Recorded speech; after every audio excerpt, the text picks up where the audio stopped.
한국의 기술력이 미국 수준이라고요? 그걸 누가 믿습니까? 주한미군이 있는 이유가 뭐겠어요? 한국은 아직 약해 빠졌다고요. 여기 트럼프 재선 이후 미국의 한 회의실에서 사람들이 분노에 찬 목소리로 소리를 치고 있습니다. 심지어는 회의실을 나가려고 하는 사람의 모습도 보이는데요. 그때 한 남성이 마이크를 잡고 침착하게 이야기를 시작하자 모두가 한국을 인정하기 시작합니다. 과연 이 남자는 무슨 말을 한 걸까요? 안녕하세요. 저는 미국의 국방정보국에서 군사분석가로 5년 넘게 일해오고 있는 마이클 앤더슨이라고 합니다. 매우 냉철하기로 소문이 난 저지만 이러한 저를 한 번씩 뒤흔드는 것이 하나 있습니다. 네, 바로 한국이에요. 힘도 없으면서 자꾸만 위쪽으로 올라오고 싶어 하는 것 같아 보이는 그 한국이요. 그리고 이번에 결국 일이 터져버리고 말았습니다. 뭐라고요? 한국이라뇨? 저는 제 책상 위에 놓인 발령장을 믿을 수 없어 다시 한번 읽어보았습니다. 창밖으로 늘 보이던 펜타곤이 오늘따라 더욱 무겁게 느껴졌어요. 앤더슨 박사, 이번 발령은 상부에서 직접 하달된 겁니다.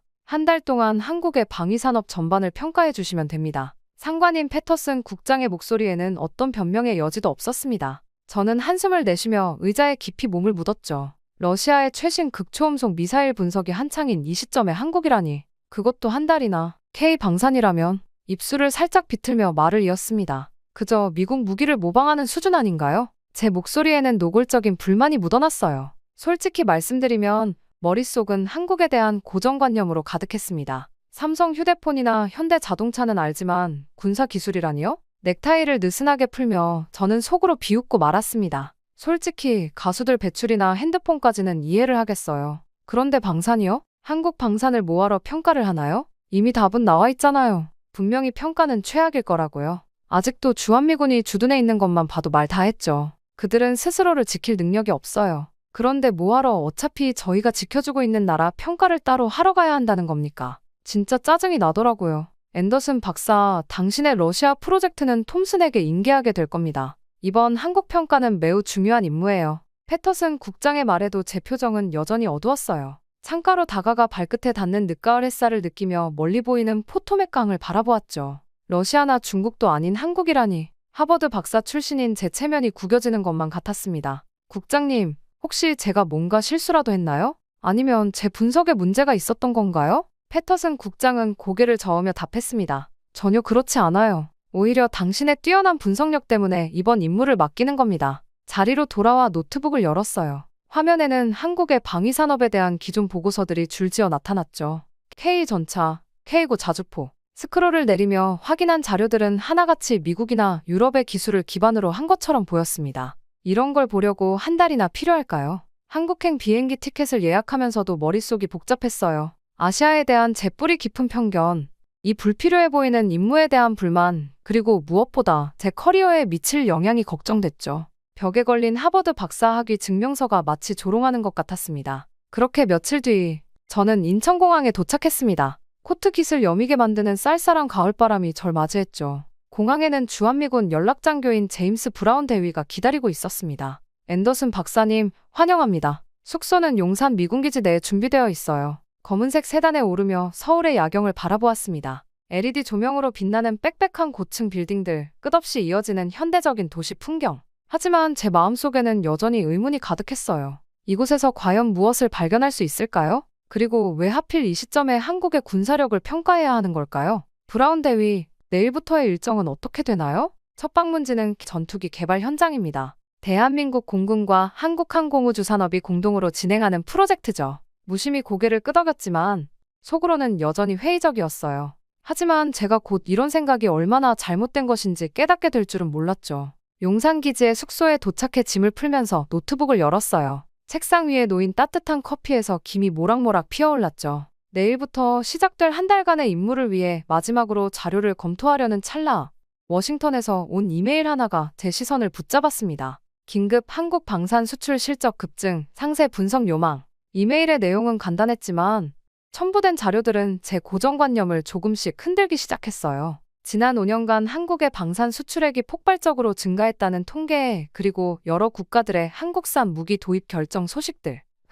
이건 좀 이상하네요. 창밖으로 보이는 서울의 불빛들은 마치 별자리처럼 반짝였고 저는 깊은 생각에 잠겼어요. 내일부터 시작될 임무가 어쩌면 제가 생각했던 것보다 훨씬 더 흥미로울지도 모른다는 예감이 들기 시작했죠.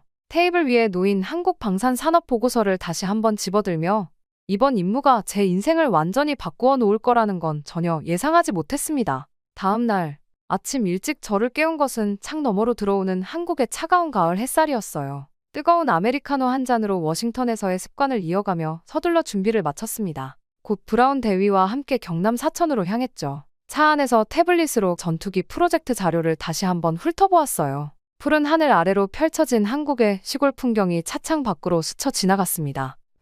모방한 수준이겠죠. 회색 정장 차림의 브라운 대위에게 무심히 물었는데 그의 대답이 의외였습니다. 안녕하세요, 감동저 장소입니다.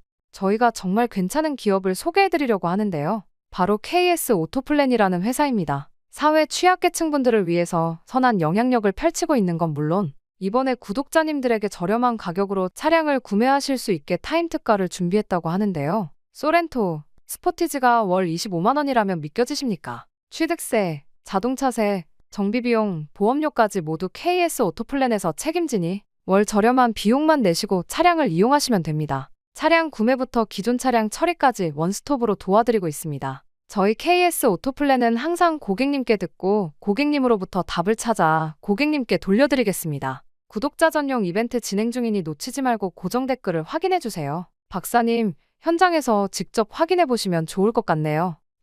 솔직히 저도 놀랐거든요. 한국항공우주산업 정문에 도착했을 때 저희를 맞이한 것은 예상과 달리 꽤나 인상적인 보안 시스템이었어요. 얼굴 인식, 홍채 스캔, 그리고 몇 겹의 보안 게이트. 검은색 스마트 카드를 받아들고 출입구를 통과할 때마다 청색 LED가 반짝이며 신원을 확인했죠. 마치 로키드 마틴이나 보잉의 최고 기밀 시설에 온 것 같은 느낌이었습니다. 앤더슨 박사님, 환영합니다. 하얀 실험복을 깔끔하게 차려입은 박종호 수석 엔지니어가 저를 반갑게 맞이했어요. 그의 능숙한 영어와 자연스러운 발음에 첫 인상부터 놀랐습니다. MIT 출신이라는 명찰이 눈에 들어오더군요. 먼저 개발 현황 브리핑을 진행하고 이후 실제 시제기를 보여드리도록 하겠습니다. 회의실에 들어서자 벽면 전체를 차지하는 대형 OLED 스크린이 눈에 들어왔어요. 무려 8K 해상도로 구현된 모델이 천천히 회전하고 있었죠. 그리고 그 위에 떠오른 데이터들은 제 고정관념을 처음으로 흔들어 놓기 시작했습니다. 박수석은 정교한 3D 홀로그램 디스플레이를 조작하며 자신만만하게 설명을 이어갔어요. 레이저 포인터로 전투기의 각 부분을 가리키는 그의 손짓에는 자부심이 묻어났죠. 제가 궁금해하던 AESA 레이더 이야기가 나왔을 때 저는 처음으로 진지하게 허리를 꼿꼿이 세웠습니다. 저희가 개발한 AESA 레이더는 기존 미국이나 유럽의 레이더와는 다른 접근법을 사용했어요. 특히 신호 처리 알고리즘에서. 잠깐만요. 이건 정말 놀라웠습니다. 홀로그램 상에 표시된 레이더 구조도를 보며 제 안경을 다시 고쳐 썼어요. 제가 알고 있던 레이더 기술과는 완전히 다른 접근법이었거든요. 더구나 그들이 보여준 테스트 결과는 믿기 어려울 정도였죠. 스크린 위로 흐르는 빨간색 그래프 선이 기존 레이더의 성능을 가볍게 뛰어넘고 있었습니다. 이 데이터가 정확한가요? 메모장을 꾹꾹 누르며 의심스러운 눈빛으로 물었더니 박 수석은 빙그레 웃으며 태블릿을 조작했습니다. 실제 시연을 준비했습니다. 직접 확인해 보시죠. 탁 트인 경납고로 이동하는 동안 제 마음은 복잡했어요. 구두 소리가 콘크리트 바닥에 울리는 가운데 지금까지 본 자료들이 머릿속을 휘젓고 다녔죠. 그리고 무거운 철제 경납고 문이 천천히 열리는 순간 제 눈앞에 나타난 광경은 평생 잊지 못할 것 같습니다. 이게 정말 한국이 독자 개발한 건가요? 마치 맹수처럼 날렵하면서도 우아한 동체 라인?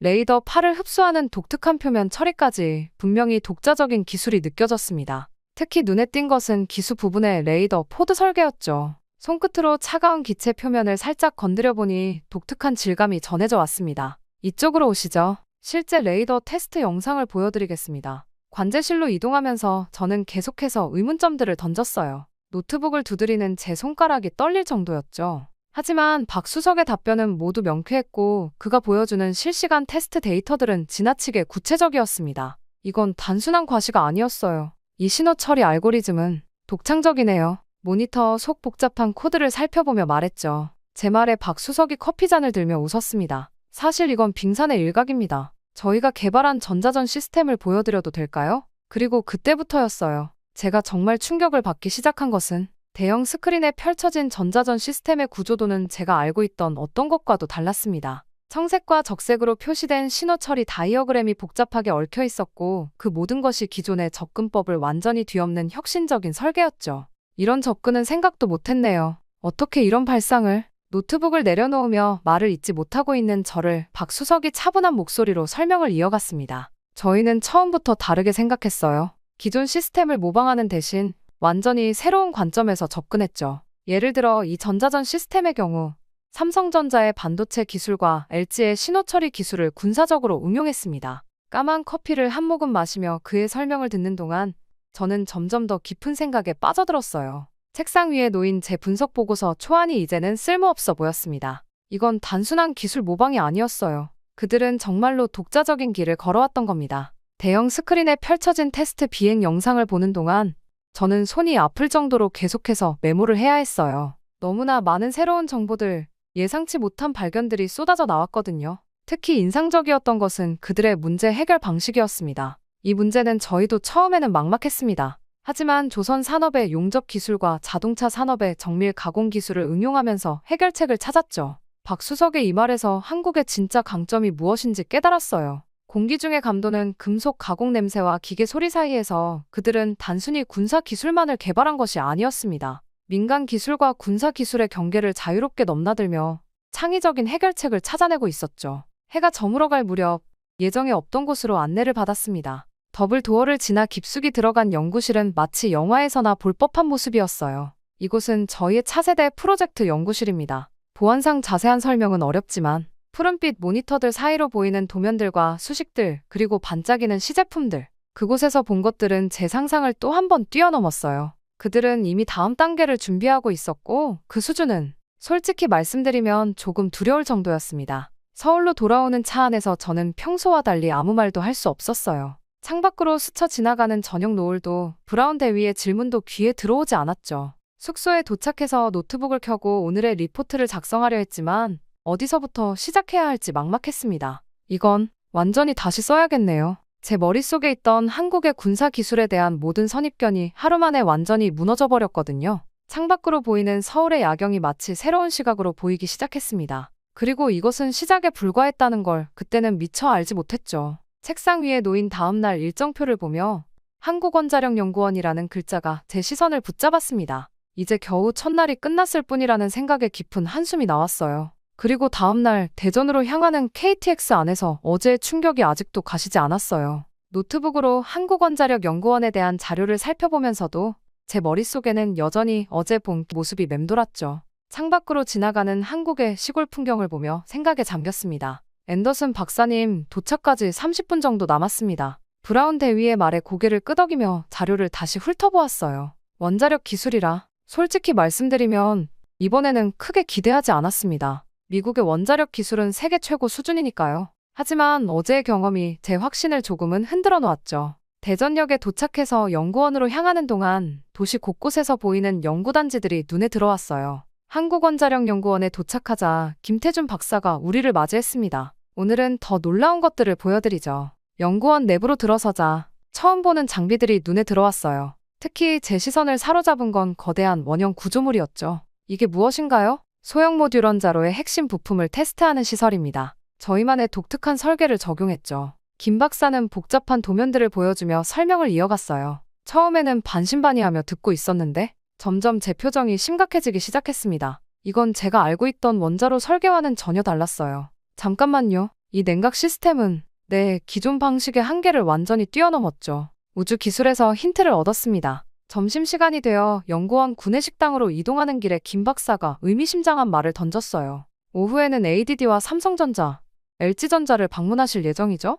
아마 더 놀라우실 겁니다. 예언과도 같은 말이었습니다. ADD에서 목격한 극초음속 미사일 시험 발사는 그야말로 충격이었어요. 특히 제어 시스템에 적용된 기술은 미국의 현재 수준을 뛰어넘는 것이었죠. 하지만 진짜 충격은 그 다음이었습니다. 삼성전자의 이중용도 생산 라인을 보며 처음으로 등골이 서늘해지는 걸 느꼈어요. 평화로운 스마트폰 반도체 공장이 단 30분 만에 첨단 군사 장비 생산 라인으로 변모하는 광경은 말 그대로 충격적이었죠. 이쪽은 평상시에는 GAA 공정 라인입니다만 이상철 상무가 태블릿을 조작하자 거대한 공장이 마치 살아있는 생명체처럼 변화하기 시작했어요. 민수용 설비들이 슬라이딩되며 그 뒤에 숨겨져 있던 군수용 설비들이 모습을 드러냈죠. 전체 직원들은 이미 군수품 생산을 위한 교육을 마친 상태입니다. 유사시 즉각 전환이 가능하죠. LG전자는 또 달랐어요. TV 디스플레이를 만들던 생산 라인이 군용 레이더 부품을 생산하는 시설로 바뀌는 모습은 마치 공상 영화의 한 장면 같았습니다. 이런 시스템을 구축하는데 얼마나 걸렸나요? 20년 정도요. 하지만 이건 시스템의 일부일 뿐입니다. 그러더니 대형 스크린에 한국의 방위산업 체계도를 보여줬어요. 정부 부처, 연구소, 대기업, 중소기업들이 마치 거미줄처럼 얽혀 있었습니다. 가운데는 ADD가 있고 그 주변으로 한국원자력연구원, KAI, 삼성, LG 등이 위치해 있었죠. 그리고 그 아래로 수많은 중소기업들이 연결되어 있었어요. 보시다시피 이건 하나의 유기체와 같습니다. 민간 기술의 발전이 곧바로 군사력 강화로 이어지고 군사 기술의 발전은 다시 민간 기업의 경쟁력이 되죠. 체계도를 보며 깨달았어요. 이게 바로 한국의 진짜 모습이었던 겁니다. 겉으로 보이는 삼성, 현대, LG의 성공 뒤에는 이렇게 치밀하게 준비된 산업 생태계가 있었던 거예요. 서울로 돌아오는 KTX 안에서 노트북을 펼쳤습니다. 오늘 하루 동안 본 것들을 정리하려 했지만 손가락이 키보드 위에서 멈칫했어요. 어떻게 이 모든 것을 보고서에 담아야 할지. 우리가 알던 한국은 이제 없었으니까요. 아니, 어쩌면 우리가 진짜 한국을 전혀 몰랐던 걸지도 모릅니다. 창밖으로 빠르게 스쳐 지나가는 도시들을 보며 생각했어요. 이제 겨우 3일째인데 벌써 제 세계관이 완전히 흔들리고 있었습니다. 앞으로 남은 시간 동안 저는 또 어떤 충격적인 진실들을 마주하게 될까요? 노트북을 덮으며 깊은 한숨이 나왔습니다. 오늘은 삼성전자의 반도체 연구소를 더 자세히 살펴보기로 했어요. 어제 본 생산 라인의 이중용도 시스템도 충격적이었지만 더 깊이 들어가 보고 싶었거든요. 화성 캠퍼스로 향하는 차 안에서 태블릿에 저장된 반도체 기술 자료들을 다시 훑어보았습니다. 창밖으로는 끝없이 이어지는 삼성전자의 거대한 건물군이 펼쳐졌어요. 반도체가 군사력과 직결된다는 건 알고 있었지만 중얼거리며 노트북을 덮는데 브라운 대위가 의미심장한 표정으로 말을 건넸어요. 오늘 보실 것들은 아마 더 충격적일 겁니다. 특히 양자 컴퓨팅 연구실은 제가 봤을 때도 숨이 멎는 것 같았거든요. 삼성전자 정문에서부터 평소와는 다른 긴장감이 감돌았어요. 일반적인 보안 검색대가 아닌 마치 군사시설 같은 3중 보안 시스템이 저희를 맞이했습니다. 모든 전자기기를 수거하더군요. 심지어 제 스마트워치까지도요. 손목이 허전해지는 순간 이곳이 일반 기업 연구소가 아님을 직감했습니다. 이쪽입니다. 앤더슨 박사님. 하얀 클린룸 작업복을 완벽하게 착용한 김민수 박사가 저를 맞이했어요. 발끝까지 공기 한 점 허용하지 않는 보안 에어샤워실을 통과하는 동안 특유의 건조한 공기가 피부를 스쳤습니다.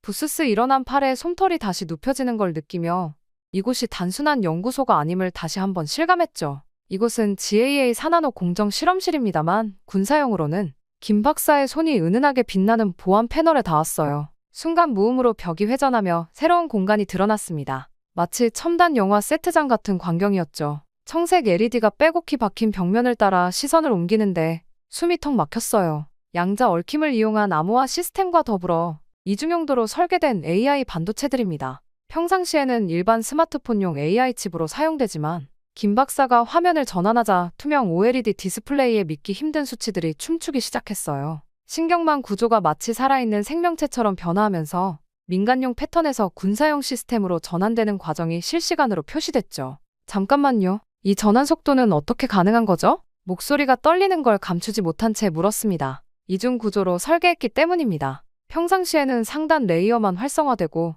유사시에는 차가운 실험실의 공기 속에서 등줄기로 식은땀이 흘렀어요. 이건 단순한 기술 혁신이 아니었습니다. 모든 민간 기술의 군사적 전환 가능성을 마치 DNA처럼 심어둔 거였죠. 오후에 LG화학 방문은 또 다른 충격이었어요. 유리병 너머로 보이는 수많은 연구원들이 바쁘게 움직이는 실험실을 지나며 박지원 박사의 설명이 이어졌습니다. 이 배터리 기술은 원래 우주 개발용으로 준비하고 있었습니다만 군사적 활용도가 더 높아서 형광등 아래 깔끔하게 정렬된 실험 장비들 사이로 차세대 전투기용 고성능 배터리, 무인 잠수함용 리튬 황배터리, 극초음 속 미사일용 초고온 배터리의 프로토타입들이 줄지어 있었어요. 각각의 배터리 셀에서 은은하게 비치는 푸른빛이 마치 미래의 군사력을 암시하는 듯했습니다. 이 기술들은 이미 실전 배치가 가능한 수준인가요? 네, 언제든 전환할 수 있습니다. 사실 민수용 제품에도 일부 적용되고 있죠. 물론 성능을 제한해서요. 해가 저물어갈 무렵 마지막으로 방문한 SK하이닉스의 특수 메모리 연구소는 그야말로 미래를 보는 듯했어요. 까만 대리석 바닥에 반사되는 LED 조명 아래로 차세대 신경망 반도체와 양자 암호화 시스템의 실체가 드러났습니다. 이런 준비를 해오는데 얼마나 걸렸죠? 30년 정도 됐습니다. 88 올림픽 이후부터 체계적으로 준비해왔죠. 밤이 깊어가는 숙소에서 노트북을 펼쳤어요. 책상 위 커피에서 피어오르는 김처럼 오늘 하루 동안 본 것들이 머릿속에서 모락모락 피어올랐습니다. 떨리는 손가락으로 키보드를 두드리면서도 이 모든 것을 어떻게 보고서에 담아야 할지 막막했어요. 창밖으로 보이는 서울의 불빛들이 마치 반도체 회로도처럼 반짝였습니다. 한국의 반도체, 배터리, 디스플레이, 이 모든 민간 기술들은 거대한 빙산의 일각이었던 거예요. 수면 아래에는 완벽하게 준비된 군사 전환 시스템이 숨겨져 있었죠. 보고서 작성에 몰두하고 있을 때였어요. 갑자기 밖에서 들려오는 술렁임에 고개를 들었는데 로비의 대형 TV에서 속보가 흘러나오고 있었습니다. 푸른 화면 속에서 흘러나오는 미국 대선 결과, 도널드 트럼프의 당선이 확실시된다는 뉴스였어요. 화면을 바라보며 깊은 생각에 잠겼습니다. 주한미군 철수 가능성. 얼마 전까지만 해도 이것은 한국에게 최악의 시나리오였을 텐데 지금의 제 생각은 완전히 달랐어요. 오히려 한국은 이 순간을 위해 수십 년을 준비해온 게 아닐까 하는 생각이 들었습니다. 책상 위 노트북 화면에는 아직 절반도 작성하지 못한 보고서가 깜빡이고 있었어요. 그런데 이상하게도 더 이상 조급한 마음이 들지 않았습니다. 이제는 한국이 보여줄 다음 단계가 더 궁금해졌으니까요. 까만 밤하늘을 배경으로 반짝이는 서울의 야경을 바라보며 내일은 또 어떤 놀라운 것들을 보게 될지 생각했습니다. 테이블 위에는 아직도 식지 않은 커피 한 잔과 함께 한국의 숨겨진 저력을 담은 수많은 메모들이 어지럽게 흩어져 있었어요. 새벽 4시, 호텔 전화벨 소리에 잠에서 깼어요. 수화기 너머로 들려온 패터슨 국장의 목소리는 평소와 달리 긴박했습니다. 앤더슨 박사, 즉시 귀국하십시오. 오늘 아침 첫 비행기로요. 한밤중에 긴급 귀국 명령. 하지만 이상하게도 예상치 못한 일은 아니었어요. 트럼프의 당선 소식 이후 이런 상황이 올 것이라고 어렴풋이 짐작하고 있었거든요. 한 달 예정이었는데 당장 가야 하나요?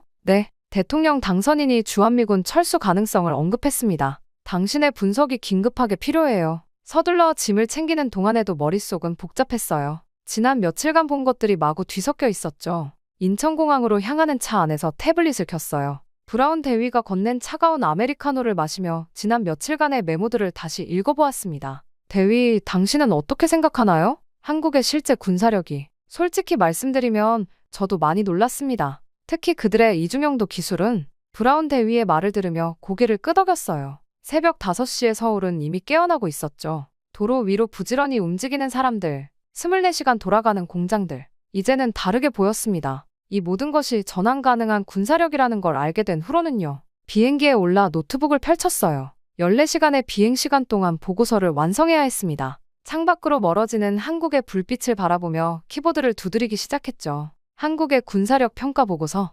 작성자, 마이클 앤더슨 박사. 소속 국방정보국 군사분석과. 일자, 2016년 11월. 첫 문장부터 쉽지 않았어요. 어떻게 시작해야 할까? 고민하다가 과감히 써내려갔습니다. 경고, 한국을 과소평가하는 것은 치명적 실수가 될 것입니다. 이어서 원자력 기술, 극초음속 미사일, 그리고 가장 충격적이었던 이중용도 기술들을 상세히 기록했어요. 특히 강조한 것은 민간 기업들의 군수 전환 능력이었죠. 삼성전자와 LG전자의 생산 라인은 30분 이내에 완벽한 군수품 생산체제로 전환될 수 있습니다. 이는 우리가 알고 있는 어떤 산업동원 체계보다 빠르고 효율적입니다. 비행기가 알래스카 상공을 지날 무렵 워싱턴의 동료에게서 메일이 왔어요. 한국, 이제 끝났네. 주한미군 없이는 버티기 힘들걸? 읽으며 쓴웃음이 났습니다. 얼마나 모르고 있는 걸까? 답장 대신 보고서에 새로운 항목을 추가했어요. 한국의 자주국방 능력은 우리의 예상을 훨씬 뛰어넘습니다. 오히려 주한미군 철수는 그들에게 새로운 기회가 될 수 있습니다.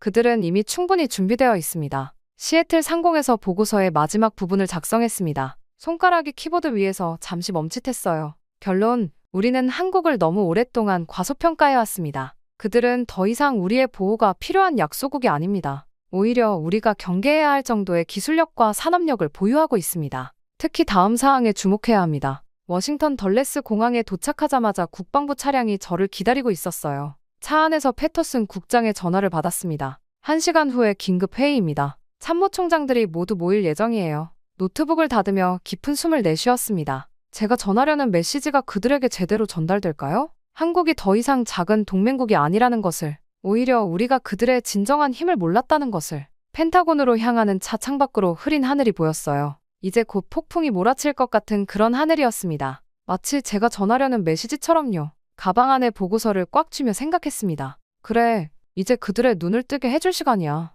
회의실로 향하는 발걸음이 무거웠지만 발걸음만큼은 당당했어요. 이제 저는 알고 있었으니까요. 한국이라는 나라가 얼마나 대단한 저력을 숨기고 있는지를.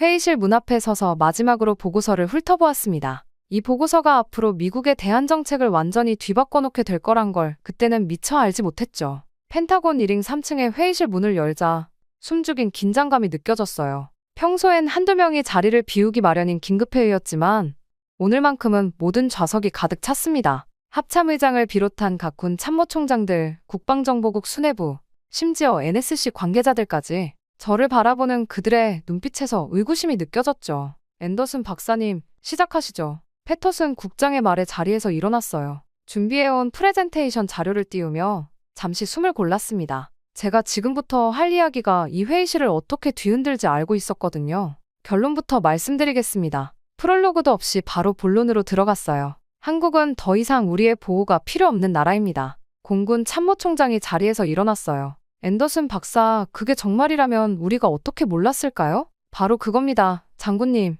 제 목소리에 힘이 실렸습니다. 그들은 우리가 모르게 아주 오랫동안 준비해왔어요. 88올림픽 이후부터 시작된 계획이었다고 합니다. 다음 슬라이드를 넘겼어요. 한국의 산업지도가 나타났고 그 위에 빨간색 점들이 하나씩 밝혀지기 시작했습니다. 이 점들은 전환 가능한 시설들입니다. 삼성전자, LG전자, 현대중공업, 포스코. 겉으로는 민간 기업이지만 이면에는 완벽한 군수시설로 전환될 수 있는 시스템을 갖추고 있습니다.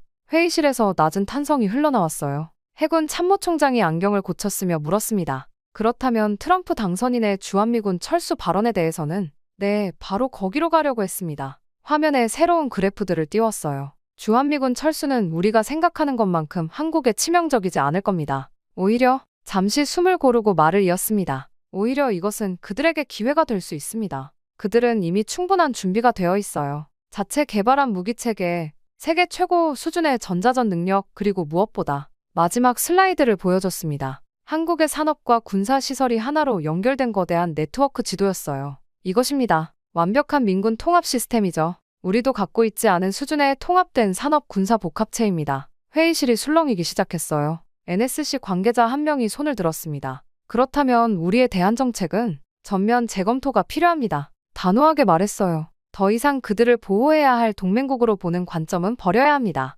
이제는 동등한 파트너로, 어쩌면 경쟁자로 봐야 할지도 모릅니다. 3시간의 발표가 끝나갈 무렵 회의실의 분위기는 완전히 달라져 있었습니다. 처음에 의구심 어린 시선들은 깊은 고민에 잠긴 표정으로 바뀌어 있었어요. 합참의장이 마지막 질문을 던졌습니다. 앤더슨 박사, 당신의 최종 제언은 무엇입니까? 제 대답은 간단했어요. 한국을 다시 보아야 합니다. 우리가 그들을 너무 오랫동안 과소평가해왔어요. 이제는 우리의 시각을 바꿔야 할 때입니다. 그들은 더 이상 우리의 보호가 필요 없는, 오히려 우리가 경계해야 할 정도의 기술력과 산업력을 가진 나라가 되었으니까요. 회의가 끝나고 나서도 한참 동안 펜타곤의 회의실은 무거운 침묵에 휩싸여 있었어요. 군 수뇌부들은 자리에서 일어날 생각도 못한 채 각자의 자료를 다시 한번 검토하고 있었습니다. 마치 큰 충격을 받은 후 현실을 재확인하려는 듯한 모습이었죠. 저는 창가에 서서 이 광경을 지켜보고 있었어요. 평소 같았으면 회의가 끝나자마자 자리를 떴을 이들이 마치 시간이 멈춘 것처럼 그대로 앉아 있었습니다. 누군가 커피를 가져다 주었지만 식어가는 커피잔을 바라보기만 할 뿐이었죠. 앤더슨 박사, 합참의장이 저를 불렀어요. 그의 목소리에는 평소의 위험 대신 깊은 고민이 묻어 있었습니다. 한국에 대한 우리의 평가가 정말 이렇게 잘못되어 있었나요? 네, 장군님. 우리는 오랫동안 우리가 만든 환상 속에 살아왔습니다. 창밖으로 펜타곤의 잔디밭이 보였어요. 잔디 위로 낙엽이 떨어지고 있었죠. 마치 우리의 오래된 편견이 흘러내리는 것처럼 보였습니다. 지난 70년간 우리는 한국을 보호해야 할 동맹국으로만 봤어요. 그들이 성장하는 동안에도 우리는 여전히 6.25 전쟁 시기에 한국을 떠올렸죠. 하지만 현실은 달랐습니다. 해군 참모총장이 자신의 노트북을 저에게 보여줬어요. 화면에는 한국의 군함 건조 능력에 대한 새로운 분석이 띄워져 있었습니다. 현대중공업의 건조 능력이 이렇게나 됩니까? 네, 그리고 그건 빙산의 일각입니다. 일반 상선을 군함으로 개조하는 시스템까지 고려하면 실제 전시 함정 생산 능력은 우리의 예상을 훨씬 뛰어넘을 겁니다. 회의장 한켠에서는 이미 새로운 태스크포스 구성에 대한 논의가 시작되고 있었어요. 한국재평가 특별위원회라는 명칭이 오갔죠. 저는 그들의 대화를 들으며 고개를 끄덕였습니다. 우리가 놓친 것은 단순히 군사력이 아닙니다. 제 말에 모두의 시선이 집중됐어요. 우리는 그들의 문화, 교육, 산업, 모든 면에서 진화하는 모습을 제대로 보지 못했어요. 삼성이 애플과 경쟁하게 될 거라고 20년 전에는 누가 상상이나 했겠습니까? 공군 참모총장이 깊은 한숨을 내쉬었습니다. 그렇다면 이제 우리는 어떻게 해야 합니까? 그들을 동등한 파트너로 대해야 합니다. 더 이상 작은 형제가 아닌 성장한 동반자로 봐야 해요. 어쩌면 잠시 망설이다 말을 이었습니다. 어쩌면 우리가 그들에게 배워야 할 것들도 있을지 모릅니다. 회의장이 다시 술렁였어요. 하지만 이번에는 처음과는 다른 분위기였습니다. 부정이나 저항이 아닌 새로운 현실을 받아들이려는 움직임이 느껴졌죠. 한국의 전자전 기술, 배터리 기술, 조선 기술, 이미 몇몇 분야에서는 우리를 앞서가고 있을지도 모릅니다.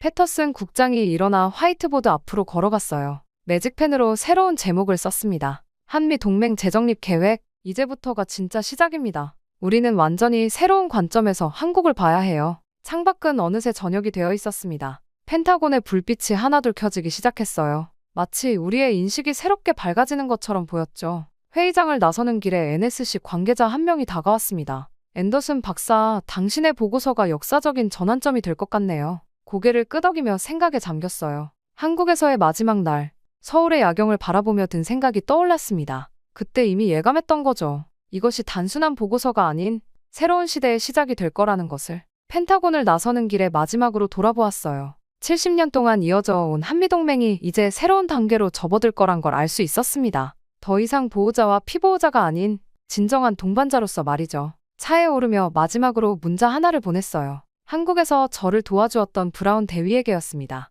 대위, 우리가 본 것은 새로운 역사의 시작이었던 것 같습니다. 워싱턴의 밤하늘을 올려다보며 생각했어요. 우리의 편견이 만든 착각, 그 착각에서 벗어나는데 너무 오랜 시간이 걸렸지만 이제야 우리는 진실을 보기 시작했습니다. 한국이라는 나라의 진정한 모습을, 그들의 숨겨진 저력을 말이에요. 이건 끝이 아닌 시작이었습니다. 새로운 시대에, 새로운 관계에, 그리고 새로운 이해의 시작이었죠. 차 안에서 마지막으로 노트북을 열어 한 줄을 더 적었습니다. 우리는 오랫동안 우리가 만든 환상 속에 살아왔다. 이제 그 환상에서 깨어날 시간이다. 라고 말이죠. 저는 다시 한국으로 떠나볼 생각입니다. 그들의 능력이 상상 이상이라는 것을 확인한 이상 저 또한 배울 것이 많다는 생각이 들었거든요. 예전에 저희 편견의 참모습을 생각하면 참으로 부끄러울 정도죠. 저에게 많은 가르침을 주어서 감사합니다. 한국 곧 찾아가겠습니다. 여기 태국의 재벌 2세는 한국 때문에 회사가 망할 위기에 처했다면서 목숨을 건 시위를 하겠다고 소리를 질렀다고 합니다. 이 남성은 자신이 노력한 것들을 한국이 다 망쳤다면서 좌절하던 도중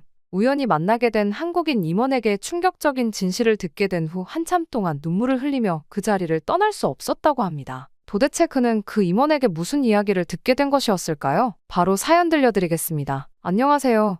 저는 나콘 위차이 연사와십니다. 현재 출라롱콘 대학교에서 전자공학 박사과정을 밟고 있지만 사실 제 인생의 대부분은 반도체 공장에서 보냈다고 해도 과언이 아닙니다. 사람들은 제 소개를 들으면 관심을 보이곤 해요. 태국 최대 디스플레이 부품 제조사인 타이 비전 테크놀로지의 후계자니까요. 하지만 저를 아는 사람들은 요즘 제 모습을 보며 안타까운 눈길을 보냅니다. 한때는 회사의 미래이자 태국 산업계에 떠오르는 별이었던 제가 이제는 아마타 공단의 오만한 황태자라고 불리게 되었으니까요. 그도 그럴 것이 제가 한때는 태국의 모든 한국 기업들을 내쫓으려 했던 사람이었거든요. SNS에서 기술 독립을 외치며 수많은 젊은이들의 지지를 받았지만 결과적으로 30년간 쌓아온 신뢰를 무너뜨린 장본인이 되어버렸죠. 그런 제가 지금은 한국이 없다면 제 인생도 끝났을 거라며 한국을 믿어야 한다는 말을 하고 다닌다면 믿어지시나요? 다들 변한 제 모습을 보고 도대체 무슨 일이 있었던 것이냐고 궁금해하시기도 합니다. 그럼 제 이야기를 들려드려 볼게요. 저는 1993년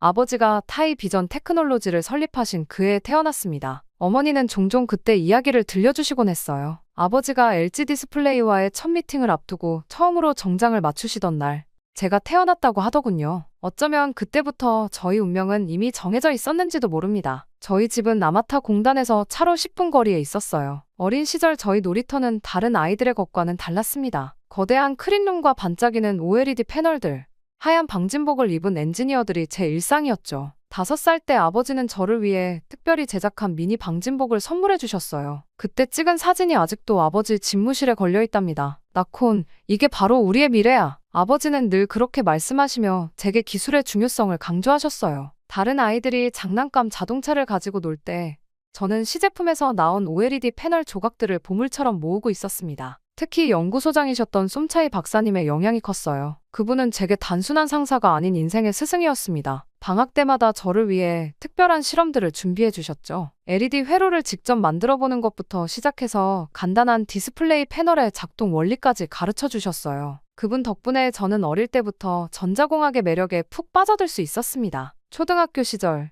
저는 방과 후면 자연스럽게 회사로 향했어요. 공장 구내식당에서 숙제를 하면서 직원분들의 아들, 딸들과 함께 시간을 보냈죠. 그들에게 저는 그저 낙혼이었을 뿐 회장님의 아들이 아니었습니다. 지금 생각해보면 그때가 제일 순수하고 행복했던 것 같아요. 제가 초등학교에 입학할 무렵 우리 회사는 놀라운 성장을 이루고 있었습니다. 날이 갈수록 소위 대박을 치고 꽃길만 걷게 되었어요. 직원이 1000명을 넘어섰고 LG 디스플레이의 최우수 협력사로 선정되기도 했죠. 아버지는 저를 데리고 처음으로 한국 본사를 방문하셨어요. 그때 본 첨단 생산 라인의 모습은 지금도 선명히 기억납니다. 아버지, 저도 나중에 저런 걸 만들고 싶어요. 제 말에 아버지는 흐뭇한 미소를 지으셨죠. 그렇게 시간이 지나 저는 중학생이 되었어요. 중학교 때부터 저는 더욱 열심히 공부했습니다. 특히 물리와 수학에 푹 빠져들었어요. 방과 후면 연구소에 가서 엔지니어들의 일하는 모습을 구경하곤 했죠. 3학년 때는 제가 설계한 간단한 OLED 테스트 회로로 학교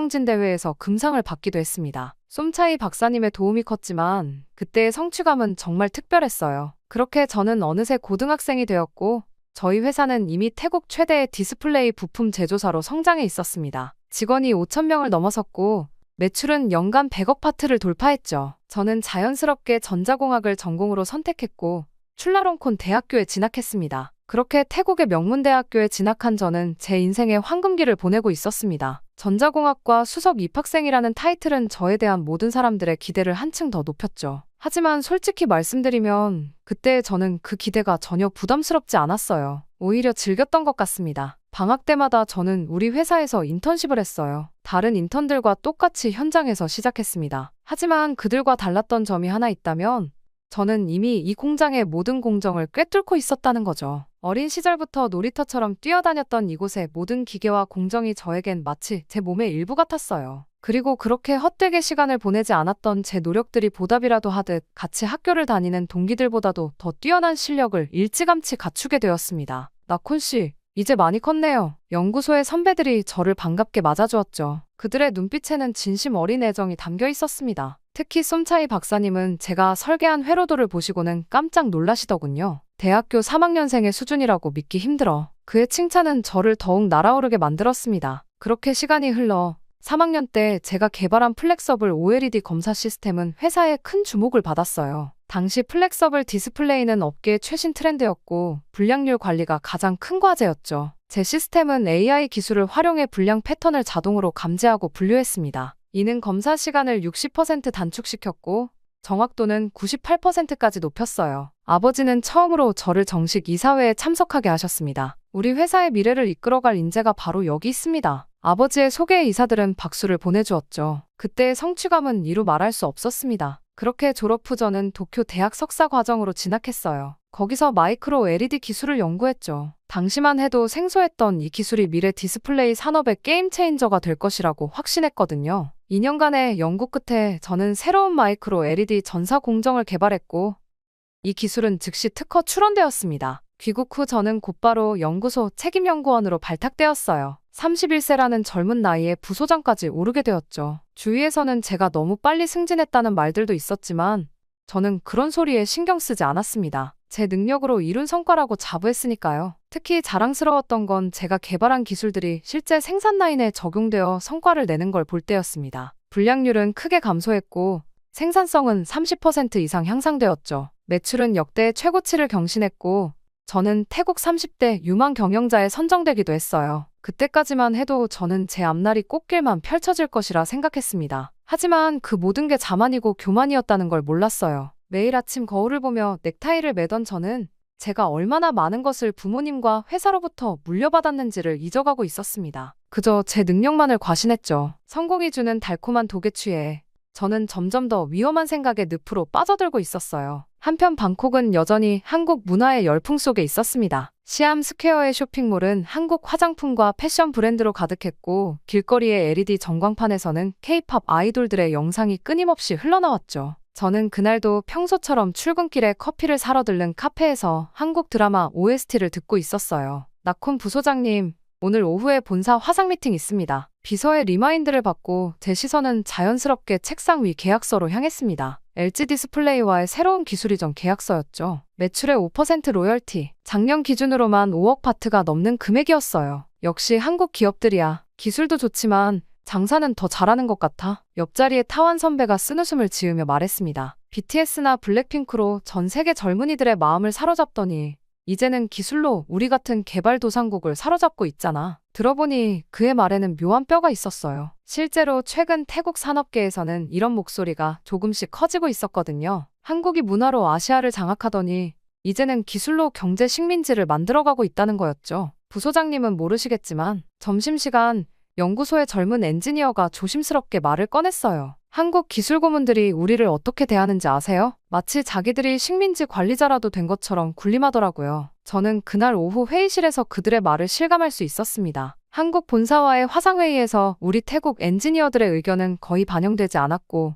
모든 중요한 결정은 이미 한국에서 내려와 있었죠. 회의가 끝난 후 한국인 기술 고문은 마치 당연하다는 듯이 말했습니다. 타이팀은 아직 이런 레벨의 기술을 다룰 준비가 안 되어 있어요. 좀 더 배워야 해요. 그날 저녁 휴대폰을 보다가 방콕 공과대학 파이브 교수의 글을 보게 되었어요. 테크콜로니얼리즘이라는 해시태그와 함께였죠. 그의 글은 날카로웠습니다. 우리는 한국의 성공 신화에 눈이 멀어 있습니다. 그들의 드라마에 열광하고 음악을 따라 부르며 그들의 제품을 무조건적으로 신뢰하죠. 하지만 그 이면에서 우리는 그들의 기술 식민지가 되어가고 있습니다. 매년 수십억 바트의 기술료를 지불하면서도 정작 핵심 기술은 영원히 우리 것이 될 수 없습니다. 이어진 댓글들은 더욱 신랄했어요. 한류로 우리의 문화를 잠식하더니 이제는 기술로 우리의 경제를 지배하려 한다. 그들도 과거에 일본의 기술 식민지였다면서 이제는 자신들이 같은 짓을 하고 있다. 와 같은 반응들이었죠. 사실 저는 그동안 이런 시각에 동의하지 않았습니다. 오히려 한국을 배워야 한다고 생각했죠. 하지만 연구소의 현실을 자세히 들여다볼수록 불편한 진실들이 보이기 시작했어요. 그때 한국인 기술 고문들은 별도의 사무실을 쓰며 자신들만의 회의를 가졌고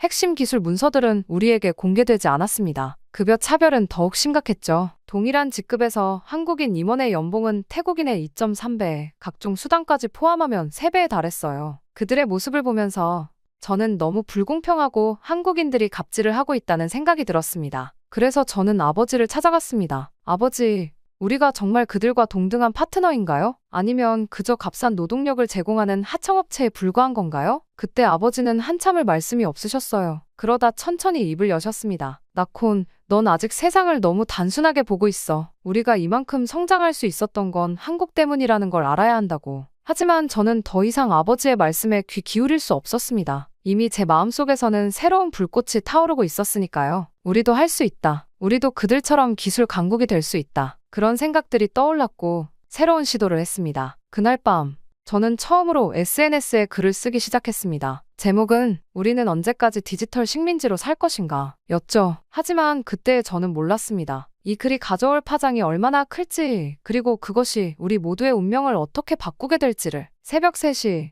제 첫 게시물의 조회수는 이미 10만을 넘어서고 있었습니다. 우리는 언제까지 디지털 식민지로 살 것인가 라는 제목의 이 글은 태국의 젊은 엔지니어들 사이에서 폭발적인 반응을 일으켰어요. 타이 비전 테크놀로지의 부소장이 폭로한 충격적인 진실이라는 제목으로 제 글은 끊임없이 공유되었습니다. 특히 제가 공개한 기술료 지불 내역과 임금 격차 데이터는 엄청난 파장을 불러일으켰죠. 나는 5년차 엔지니어다. 같은 팀의 한국인 기술 고문은 나보다 실무 경험이 적은데도 내 연봉의 3배를 받는다. 이게 공정한가? 우리가 개발한 기술인데 왜 로열티를 내야 하지? 타이 비전에 용기 있는 고백을 지지한다. 이제는 변화가 필요하다. 그렇게 댓글이 달릴 때마다 제 휴대폰은 쉴 새 없이 울렸습니다. 밤새 잠을 설쳤지만 이상하게도 피곤하지 않았어요. 오히려 가슴이 뜨거워지는 것을 느꼈죠. 아침이 되자 회사는 술렁이고 있었습니다. 제 글을 읽은 직원들이 335 모여 이야기를 나누고 있었고 연구소의 분위기는 전과 달랐어요. 한국인 기술 고문들의 표정도 불편해 보였습니다. 나콘,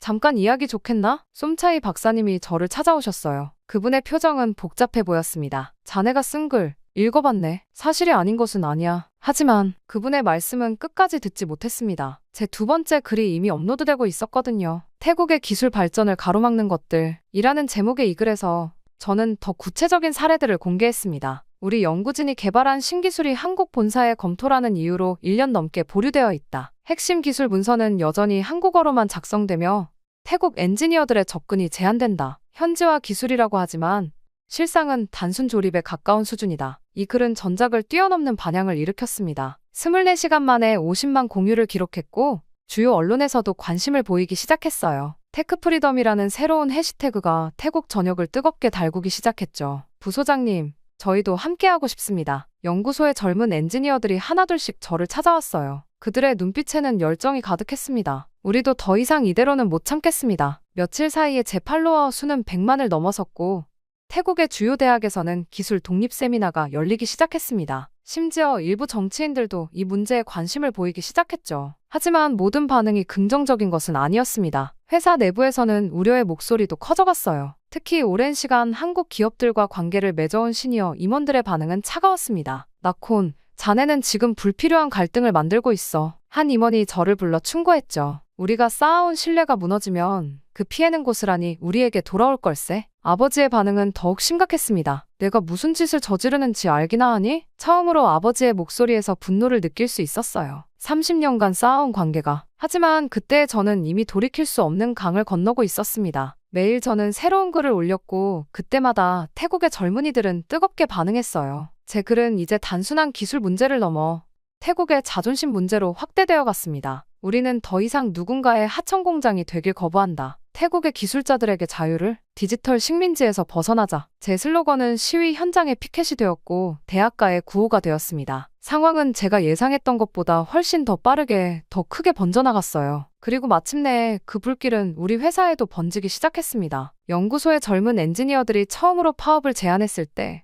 저는 잠시 망설였어요. 하지만 이미 저를 막을 수 있는 사람은 아무도 없었습니다. 그때 저는 몰랐습니다. 제가 지핀 이 작은 불씨가 곧 태국 전체를 뒤흔들 거대한 화마가 되리라는 것을. 회사 공장에 있는 아마타 공단의 새벽은 언제나 분주했습니다. 수백 대의 통근버스가 직원들을 실어 나르고 공장의 굴뚝에서는 하얀 연기가 피어올랐죠. 하지만 그날 아침은 달랐어요. 공장 정문 앞에는 기술 독립, 공정한 대우를 외치는 피켓 든 직원들이 가득했습니다. 그러나 그 시위들의 풍파는 너무나 큰 눈덩이처럼 크게 다가왔어요. 대가는 정말 확실했죠. 한국의 본사에서 조치를 취하겠다고 결정한 것이었습니다. 부소장님, 본사에서 긴급 화상회의를 요청했습니다. 비서의 다급한 목소리에 저는 한숨을 내쉬었어요. 모니터 속 LG 디스플레이 임원들의 표정은 이미 답을 알고 있었다는 듯 차가웠습니다. 위차이 연사와 부소장님, 귀사의 최근 행보는 파트너십의 기본을 무시한 것입니다. 이대로라면 우리도 더 이상 협력 관계를 유지하기 어렵습니다. 회의를 진행한 다음 날 아침, 주가가 제한폭까지 떨어졌다는 소식을 들었습니다. 30년 만에 처음 있는 일이었죠. 회사 로비의 전광판이 붉은색으로 가득 찼을 때 제 심장도 덩달아 무너져 내리는 것 같았어요. 나콘, 넌 도대체 무슨 생각으로? 아버지의 책상 위에는 거래처들의 계약 해지 통보서가 수북이 쌓여 있었습니다. 평생 처음 보는 아버지의 충혈된 눈, 떨리는 손가락. 그날 밤 아버지는 과로로 쓰러지셨어요. 저는 쓰러진 아버지를 돌보며 응급실 천장의 형광등을 바라보았습니다. 그 순간 처음으로 제가 저지른 일의 무게를 실감했습니다. 중환자실 앞에서 어머니는 말없이 눈물을 흘리셨고 저는 그 앞에서 아무 말도 할 수 없었어요. 오늘부로 300명 인원 감축이 시작됩니다. 인사팀장의 목소리가 떨렸어요. 1차 대상자 명단입니다. 회의실에서 명단을 받아들었을 때 그 안에는 제가 어릴 적부터 알던 이름들이 가득했습니다. 그때 퇴직자들의 눈물과 분노를 마주하는 것이 가장 힘들었어요. 부소장님, 제 아들이 이제 대학에 들어갔는데 20년 넘게 생산 라인에서 일해온 쏨폰 아저씨의 말씀은 끝까지 듣지 못했습니다. 화장실에 숨어 울었죠. 공장은 점점 더 조용해져 갔어요. 24시간 쉬지 않고 돌아가던 생산 라인의 절반이 멈췄고 주차장은 텅 비어갔습니다. 한때 우리의 자랑이었던 최첨단 설비들은 이제 쓸모없는 고철 덩어리가 되어가고 있었죠. 중국 기업들과 협력하면 된다며? 그게 어디 있습니까? 이사회에서 한 임원이 날카롭게 물었어요. 제가 그토록 자신 있게 주장했던 대안들은 하나둘씩 무너져 내렸습니다. 중국 기업들은 우리의 기술력에는 관심이 없었어요. 그들이 원하는 건 헐값에 우리 설비를 인수하는 것뿐이었죠. 회사의 신용등급은 B에서 C로 추락했습니다. 은행들은 더 이상 운영자금 대출을 해주지 않았고 거래처들은 현금 결제를 요구하기 시작했어요. 30년간 쌓아온 신용이 한 달 만에 무너져 버린 겁니다. 나콘, 우리 이제 어떻게 되는 거야? 동생 나린의 떨리는 목소리를 들으며 처음으로 완전한 절망을 느꼈습니다. 그 아이의 유학 계획도 이제는 물거품이 되어버렸죠. 엎친 데 덮친 격으로 밤마다 악몽에 시달렸어요. 쓰러진 아버지의 모습, 눈물 흘리는 직원들의 얼굴, 멈춰선 공장의 모습이 끊임없이 제 머릿속을 맴돌았습니다. SNS의 팔로워들은 하나둘 떠나갔고 한때 저를 영웅으로 추앙하던 이들은 이제 무책임한 배신자라고 비난하기 시작했어요. 창밖으로 보이는 공장의 불빛이 하나둘 꺼져갈 때마다 제 가슴도 함께 어두워져 갔습니다. 이제 와서야 깨달았어요. 제가 부숴버린 건 단순한 계약 관계가 아니었다는 걸. 그것은 30년간 수만 명의 사람들이 함께 일구어온 신뢰였고 그들의 삶과 꿈이었다는 것을. 어떻게 이 사태를 수습할 수 있을까? 매일 밤 병실 의자에 앉아 고민했지만 답은 쉽게 찾을 수 없었습니다. 제 오만과 성급함이 만든 이 깊은 상처를 과연 제가 다시 치유할 수 있을까요? 하지만 운명은 여기서 끝나지 않았습니다. 더 큰 시련이 우리를 기다리고 있었고 그것은 제가 상상했던 것보다 훨씬 더 가혹한 것이었죠. 위차이 연사와 부소장, 당신의 무모한 행동이 얼마나 많은 사람들의 인생을 망쳤는지 알고 있습니까? 방콕 포스트의 일면 사설이었습니다. 아침 일찍부터 걸려오는 전화들을 받을 수 없어 병실 밖 복도에서 신문을 보고 있었어요. 아버지는 여전히 중환자실에 계셨고 저는 그분 앞에서 고개를 들 수 없었습니다. 나콘 씨, 우리 회사 직원들 좀 살려주세요. 처음에는 낯선 목소리였어요. 전화기 너머로 들려온 그 떨리는 음성의 주인공은 TN 정밀전자의 대표였습니다. 우리 회사의 2차 협력업체였죠. 직원이 200명인 작은 회사였지만 20년 넘게 우리와 거래해온 소중한 파트너였어요. 이번 달 말까지 밀린 대금을 받지 못하면 우리는 문을 닫아야 합니다. 그의 말이 끝나기도 전에 또 다른 전화가 걸려왔습니다. 디스플레이 패널 세정액을 납품하는 업체, 포장재를 만드는 회사, 물류 서비스를 제공하는 업체, 하나같이 절박한 목소리들이었어요. 그때 회의실에 걸린 대형 모니터에는 충격적인 숫자들이 나열되어 있었습니다. 우리와 직간접적으로 거래하는 협력업체가 153개, 여기서 일하는 직원이 10,000명이 넘었죠. 그들 모두가 우리 회사의 위기로 인해 생존의 기로에 서 있었습니다. 나콘, 이게 내가 원하던 변화였니? 그때 연구소 선배가 쓴웃음을 지으며 물었어요. 그는 얼마 전 권고사직을 받아들였습니다. 20년 경력의 베테랑 엔지니어였지만 이제는 일자리를 구하기도 힘들다고 했죠. 기술 독립? 그게 뭐라고 생각해? 우리가 쌓아온 모든 걸 한순간에 날려버릴 만큼 값진 거였어. 그렇게 회사에서 저를 향한 비난의 날이 갈수록 거세졌습니다. 아마타 공단의 오만한 황태자,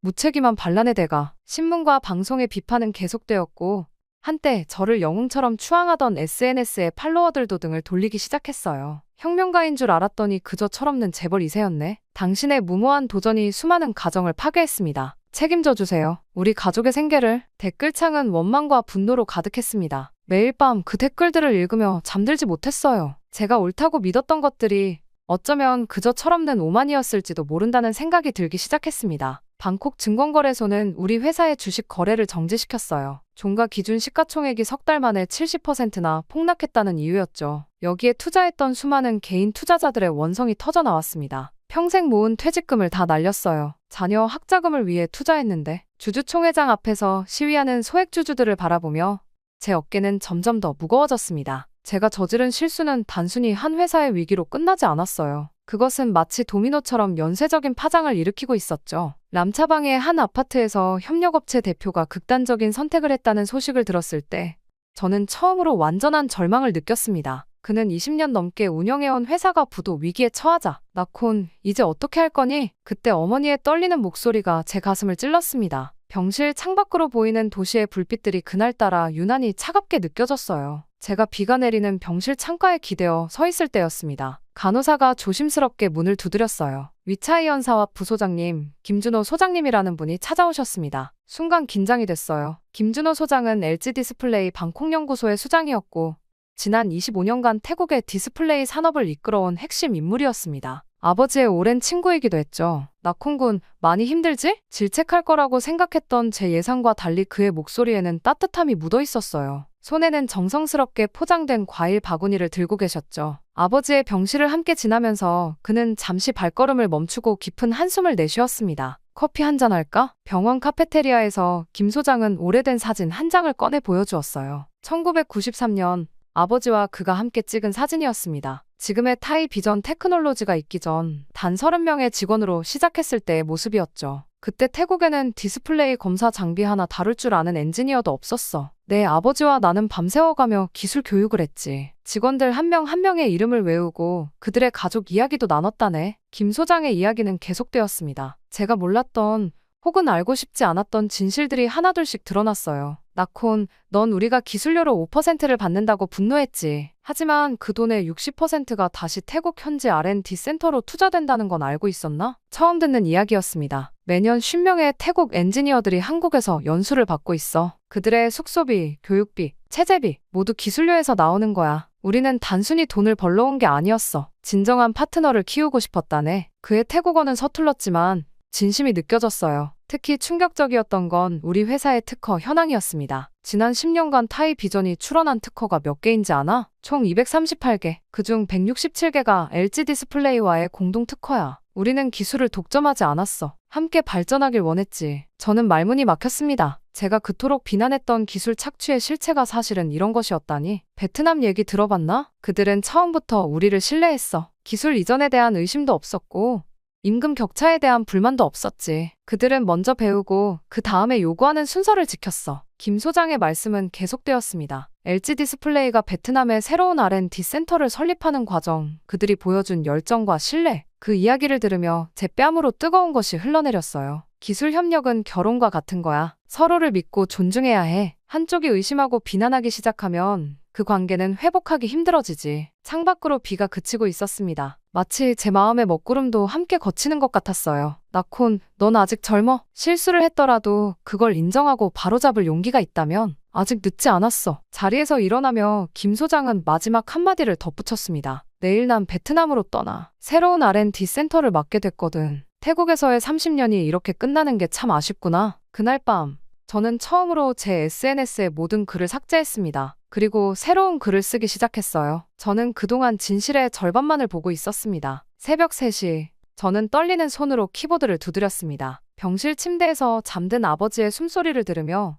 저는 제 인생에서 가장 용기가 필요한 글을 써내려갔어요. 지난 3개월간 저는 태국의 기술 독립을 외쳤습니다. 한국 기업들의 기술 착취를 비난했고 불공정한 대우에 분노했습니다. 하지만 이제야 깨달았습니다. 제가 얼마나 큰 오만과 무지 속에 있었는지를. 예상대로 반응은 즉각적이었고 매우 격렬했습니다. 이제 와서 변명이냐? 한국 기업에 매수당한 거 아니야? 우리의 신념을 배신한 겁쟁이. 한때 저를 영웅으로 추앙하던 팔로워들은 순식간에 등을 돌렸어요. 배신자, 변절자라는 단어가 소셜미디어를 뜨겁게 달궜습니다. 하지만 이번에는 뒤로 물러서지 않았어요. 더 구체적인 사실들을 공개했습니다. LG 디스플레이가 지불하는 기술료의 60%는 태국 현지 R&D에 재투자되고 있었습니다. 매년 10명의 태국 엔지니어들이 한국에서 최첨단 기술을 배우고 있었고 우리가 가진 특허의 70%는 공동 연구의 결과물이었습니다. 데이터와 증거를 하나하나 제시했지만 사람들은 이미 제 말을 신뢰하지 않았어요. 조작된 통계다. 회사를 살리기 위한 거짓말이다. 라는 비난이 쏟아졌습니다. 일부 업계 베테랑들은 조심스레 지지의 목소리를 내주었습니다. 20년간 반도체 산업에 몸담았습니다. 위차이언 사와 부소장의 말이 맞습니다. 하지만 뒤에 이어지는 말들이 현실을 더욱 냉정하게 보여줬어요. 이미 엎질러진 물입니다. 신뢰는 쌓는데 30년이 걸렸지만 무너지는 건 30일이면 충분했네요. 태국 공영방송의 인터뷰 요청을 받아들였을 때 저는 이것이 전환점이 될 수 있다고 생각했습니다. 하지만 현실은 달랐어요. 네, 저는 실수했습니다. 떨리는 목소리로 말했습니다. 무모한 도전이었고 준비되지 않은 반란이었습니다. 이제는 알았습니다. 진정한 기술 발전은 상호 신뢰와 협력에서 온다는 것을. 방송이 나간 후 회사 주식은 또다시 급락했습니다. 시장은 제 고백을 회사의 완전한 몰락을 인정하는 신호로 받아들였어요. 이제 와서 뉘우친들 무슨 소용이 있나? 한 증권사 애널리스트의 코멘트가 뼈아팠습니다. 잃어버린 신뢰는 돈으로도 사과로도 살 수 없는 법이지. 산업부에서도 연락이 왔습니다. 하지만 그들의 메시지는 제가 기대했던 것과는 달랐어요. 솔직히 말씀드리면 현재로서는 정부가 개입하기 어려운 상황입니다. 이미 베트남으로 떠난 기업들을 돌려세우는 것은 불가능하고 민간 기업 간의 문제에 정부가 나서기에는 유일한 희망은 일부 원로 경영인들의 조언이었습니다. 젊은이, 용기 있는 선택이었네. 하지만 이제부터가 진짜 시작일세. 신뢰를 회복하는 데는 그걸 잃은 것보다 10배는 더 많은 시간과 노력이 필요하다네. 병실 창밖으로 보이는 새벽녘의 방콕 하늘은 여전히 어두웠습니다. 마치 앞으로 우리가 걸어가야 할 길처럼요. 그래도 저는 알고 있었어요. 이것이 올바른 선택이었다는 것을. 아버지, 이번에는 제대로 해보겠습니다. 시간이 얼마나 걸리든. 병실의 어둠 속에서 저는 작은 약속을 했습니다. 하지만 그때까지만 해도 몰랐죠. 그 약속을 지키기가 얼마나 힘들지, 그리고 우리 앞에 얼마나 험난한 길이 기다리고 있는지를. 그렇게 제가 뒤늦게라도 잘못된 일을 바로잡아갔고 시간은 쏜살같이 흘러갔습니다. 한편 아버지는 점점 기운을 차리쳤어요. 아버지가 중환자실에서 일반 병실로 옮기신 지 일주일째, 저는 10번째 사업 계획서 수정본을 들고 있었습니다. 이전 9개의 계획서는 모두 거절당했어요. LG 디스플레이는 여전히 우리의 제안을 검토할 의향조차 보이지 않았고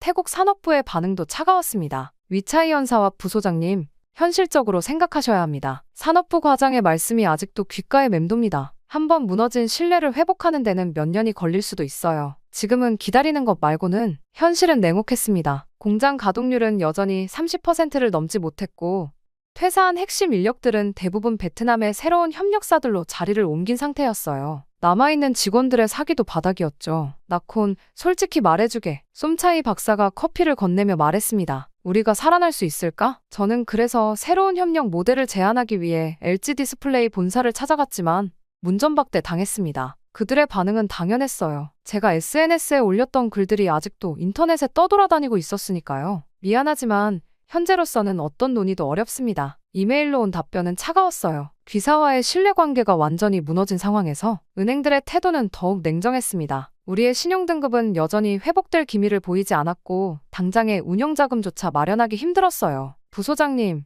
이번 달 임금 지급은 재무팀장의 보고를 들으며 한숨만 나왔습니다. 또한 협력업체들의 상황은 더욱 심각했어요. 우리와 거래하던 중소기업 10곳 중 3곳이 이미 문을 닫았고 나머지도 위태로운 상황이었습니다. 나콘, 내 계획은 좋아. 아버지가 병실에서 약한 목소리로 말씀하셨어요. 하지만 우린 시간이 없다. 직원들의 생계가 걸린 문제야. 결국 저희는 고통스러운 선택을 해야 했습니다. 회사 자산의 일부를 매각하기로 한 거예요. 연구소가 자랑하던 첨단 장비들을 하나둘 정리했고 본사 건물도 임대를 주기로 했습니다. 처음으로 작은 희망이 보인 건 중국의 한 중소 디스플레이 업체와의 미팅에서였어요. 그들은 우리의 기술력에 관심을 보였고 소규모 프로젝트부터 협력을 시작하자고 제안했습니다. 큰 기대는 하지 마세요. 그들의 제안은 현실적이었어요. 우리도 시장에서 살아남기 위해 발버둥 치는 중이니까요. 이제 우리의 목표는 수정되었습니다. 거창한 꿈 대신 하루하루를 버티는 것이 우선이었어요. 직원들의 일자리를 지키고 협력업체들과의 약속을 지키는 것. 그것이 전부였습니다. 부소장님, 급여를 좀 더 낮춰주세요. 남아있는 연구원들이 제안했어요. 그 대신 우리 모두가 함께 버텨보고 싶습니다. 그렇게 연구원들의 도움으로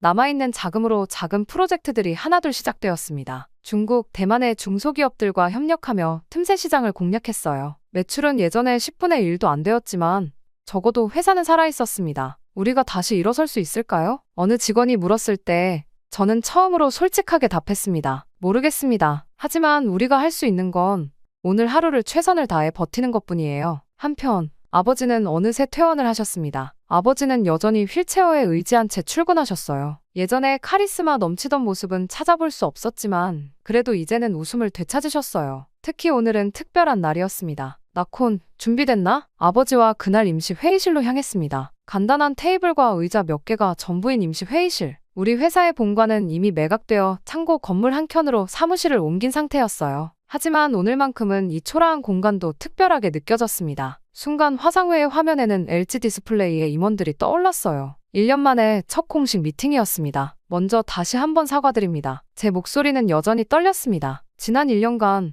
저희는 많은 것을 잃었지만 더 많은 것을 배웠습니다. 그렇게 회의는 3시간 동안 이어졌어요. 저희가 제안한 것은 아주 작은 프로젝트였습니다. 그들의 베트남 공장에 필요한 일부 부품을 공급하는 것, 그게 전부였어요. 금액으로 치면 예전의 100분의 1도 안 되는 규모입니다만. 위차이 연사와 부소장님, 본사 임원이 말을 끊었습니다. 금액의 크기가 중요한 게 아닙니다. 신뢰를 회복하는 건 항상 작은 것에서부터 시작되는 법이니까요. 그때 발주서를 받아들었을 때 순간 눈물이 났습니다. 이제 우리에게 남은 생산 라인은 단 2개. 직원도 예전에 10분의 1로 줄었지만 이 작은 주문이 그들에겐 희망이었어요. 아버지, 이제 다시 시작할 수 있을까요? 아버지는 잠시 창밖을 바라보시더니 천천히 말씀하셨습니다. 나콘, 넌 아직도 조급하구나. 회사가 이렇게 된 것도 또 이렇게 기회를 얻게 된 것도 모두 사람과의 관계 때문이야. 맞습니다. 우리가 잃은 건 단순히 계약이나 돈이 아니었어요. 30년간 쌓아온 인간적인 신뢰였죠. 그리고 그 신뢰는 하루아침에 회복될 수 없는 것이었습니다. 기술은 따라할 수 있어. 하지만 신뢰는 그렇지 않아. 그때 들은 아버지의 말씀이 가슴에 깊이 새겨졌습니다. 지난 1년간 우리는 수많은 시도를 했어요. 중국 기업들과의 협력도 해보았고 독자 생존의 길도 모색했습니다. 하지만 결국 깨달은 건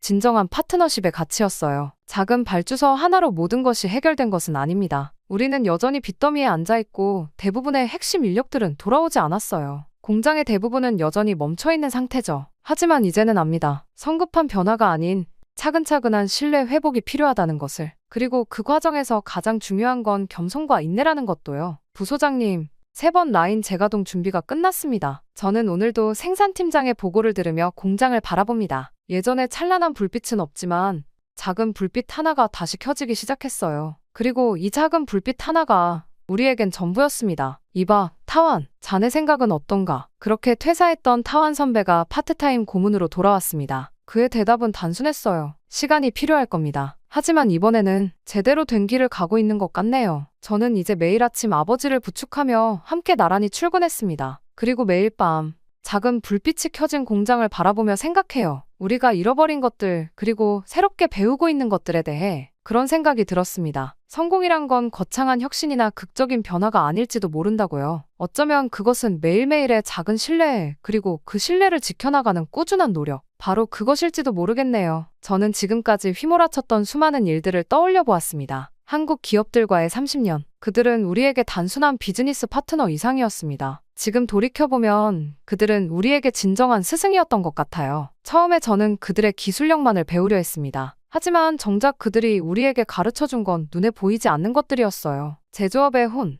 장인 정신, 그리고 무엇보다 신뢰의 가치였죠. 한국 기업들이 베트남으로 떠난 후 중국 기업들이 찾아왔습니다. 그들은 더 많은 돈과 더 빠른 성장을 약속했어요. 하지만 그들에게는 한 가지가 부족했습니다. 바로 진정성이었죠. 그들은 우리의 성장엔 관심이 없었어요. 단지 자신들의 이익만을 추구했을 뿐입니다. 반면 한국 기업들은 달랐어요. 그들은 30년 동안 우리와 함께 성장했습니다. 힘들 때는 기술료도 낮춰주었고 위기 때는 성급금도 지원해 주었죠. 그것은 단순한 거래가 아닌 진정한 동반자 관계였습니다. 제가 SNS에서 떠들썩하게 기술 독립을 외치고 있을 때 정작 놓치고 있던 것이 있었어요. 진정한 독립은 서로를 이해하고 존중하는 데서 시작된다는 것을, 그리고 그것은 시간과 신뢰가 필요한 일이라는 것을. 오늘도 저는 작은 불빛이 켜진 공장을 바라봅니다. 예전의 화려함은 없지만 이제는 더 깊은 의미를 느낄 수 있어요. 우리는 다시 시작하고 있고 이번에는 더 겸손하게, 더 진실되게 나아가려 합니다. 한국 기업들이 우리에게 가르쳐준 가장 큰 교훈, 그것은 바로 관계의 가치였습니다. 기술은 사고 팔 수 있지만